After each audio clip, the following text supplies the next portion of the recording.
Para profesor-profesor Malaysia memang tidak ada habisnya dalam membahas tentang bahasa, apalagi pembahasannya tentang bahasa Indonesia, yang selalu dikatakan oleh para profesor-profesor Malaysia sebagai varian dari bahasa Melayu. Apakah para profesor-profesor Malaysia tidak tahu sejarah terbentuknya bahasa Indonesia, dan mengapa bisa dinamakan bahasa Indonesia? Kalau mereka tidak tahu, rasanya itu tidak mungkin, karena mereka itu sudah mempunyai gelar profesor, yang artinya, gelar profesor itu tidak sembarangan orang bisa mendapatkannya. Profesor harus pandai dalam berpikir, menganalisa, meneliti, juga memberikan kesimpulan yang baik dan benar. Mengapa kebanyakan para profesor-profesor Malaysia selalu berhalusinasi dan bermimpi, membayangkan hegemoni masa kehidupan zaman yang sudah tidak bisa terulang lagi, karena semua sudah berganti zaman. Dahulu zamannya Kerajaan Sriwijaya dan Majapahit, sekarang zamannya kenegaraan, yaitu negara Indonesia, dan masih banyak lagi negara lainnya. Setiap negara sudah memiliki batas-batas negaranya masing-masing, yang tak bisa begitu saja dimiliki oleh negara lain. Dan zaman saat ini, di setiap negara mempunyai tekad dan rancangan untuk kemajuan negaranya. Dalam kemajuan ekonomi negaranya, juga rakyatnya yang mendapatkan kesejahteraan, serta memikirkan tentang teknologi masa depan.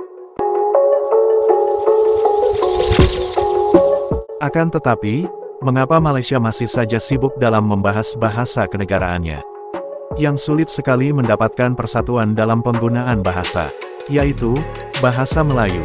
Mau dibawa kemanakah bahasa Melayu Malaysia, dan harus menggunakan nama bahasa yang mana?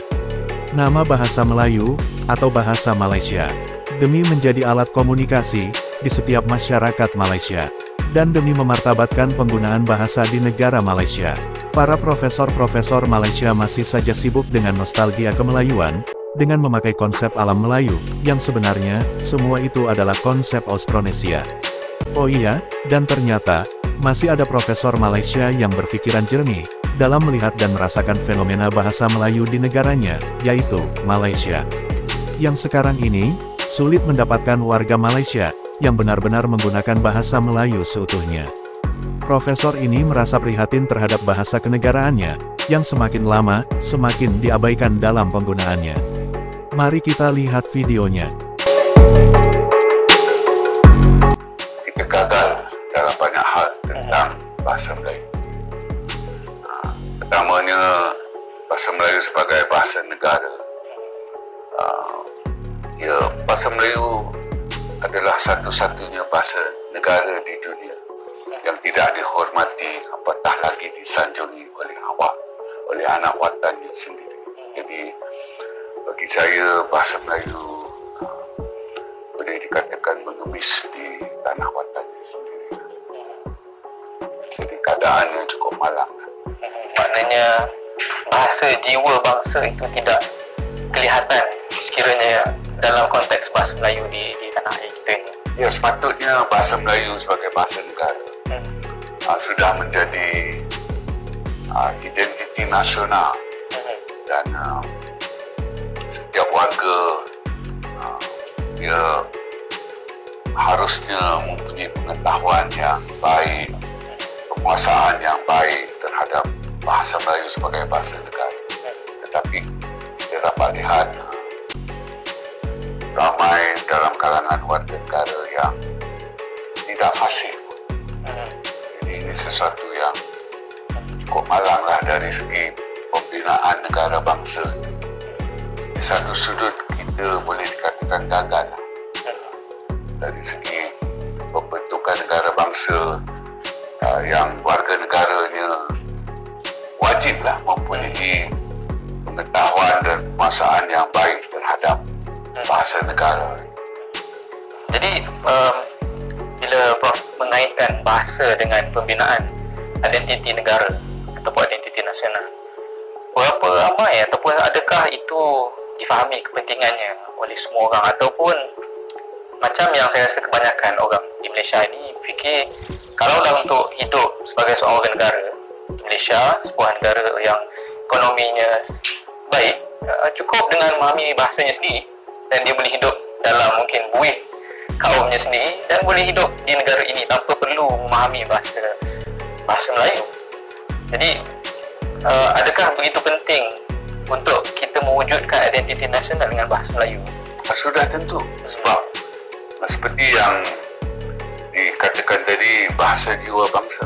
Jadi bahasa itu adalah jiwa bangsa Malaysia ini. Dan kalau kita ada rakyat yang masih tidak mengetahui dan menguasai bahasa Melayu, iaitu bahasa negara kita, ada banyak yang tak kena dengan pembentukan negara bangsa itu. Maksudnya dalam kita melahirkan manusia Malaysia, kita nak mereka bersatu padu, kita nak mereka ada jati diri, dan salah satu jati diri itu dilihat dari segi penguasaan bahasa negara. Dan kalau ini tidak berlaku, adakah itu bermaksud kita perlu kepada satu asimilasi, mencairkan bahasa kaum masing-masing untuk kita mengambil bahasa Melayu sebagai bahasa utama dalam kehidupan harian? Saya boleh bersetuju bahawa asimilasi sebagai asas pembentukan negara bangsa itu lebih dapat kita lihat hasilan, iaitu outcome daripada apa yang kita angkat untuk negara kita, iaitu kita angkat integrasi. Apabila kita angkat integrasi sebagai asas pembentukan negara bangsa, kita membenarkan dan asal itu terus hidup sebagai yang bukan asal, dan kita dapat lihat ada sekolah balik juga sebagainya. Jadi di situ ya kita, seperti yang selalu saya katakan, kita tuai apa yang kita tanam. Jadi kita tanam sikap ataupun asas integrasi, kita membenarkan sekolah berbagai-bagai. Jadi dan hasilannya kita pun dapati dalam kalangan warga negara kita, boleh dikatakan ramai juga yang tidak menguasai bahasa Melayu, sedangkan itu bahasa negara. Jadi kita perlu lihat kembali kenapa hal sedemikian boleh terjadi. Dan Indonesia memilih asimilasi sebagai asas pembentukan negara bangsa, dan kita dapat lihat di Indonesia yang bukan asal itu pun fasih sekali berbahasa Indonesia. Malah itulah bahasa, satu-satunya bahasa yang mereka ketahui. Dan di Indonesia kita dapati pembentukan negara bangsa itu berjaya sekali, sehingga bukan saja rakyat Indonesia itu fasih, mereka bangga terhadap bahasa Indonesia. Mereka sayang, mereka setia. Dan kalau kita bandingkan keadaan di Indonesia dengan di sini, saya kira saudara pun dan masyarakat pun boleh lihat cinta kita kepada bahasa Melayu, bangga, setia. Jadi kita harus lihat kembali pembentukan negara bangsa kita tu. Bagi saya banyak yang tak kena lah, sehingga kan kita gagal menghasilkan rakyat yang ada jati diri Malaysia.